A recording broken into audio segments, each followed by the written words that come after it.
everyone, this is Hui-Litwin. I just wanted to let you know that family lawyer Shmuel and I will be hosting an online series of workshops starting September 29, 2024.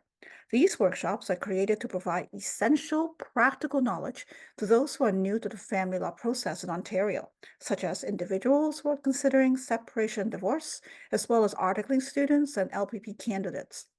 We're going to cover topics such as how to start a case in September and then how to respond to a case in October. You can see from our agenda here that we're going to go into quite some detail in our workshops. For example, in the one on how to start a case, we're going to cover things like picking the right court, knowing what forms to complete, understanding your own claims, what facts are needed, and much more. Then in November, we'll cover not only family law rules, but also other court notices that you must be aware of to navigate the family law process.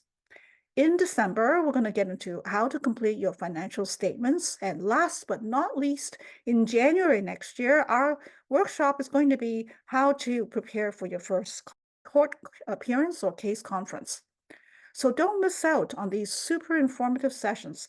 Tickets are $25 per workshop, and you can register for them by clicking on the I button above or in the link in the description box below. Hope to see you there. Bye.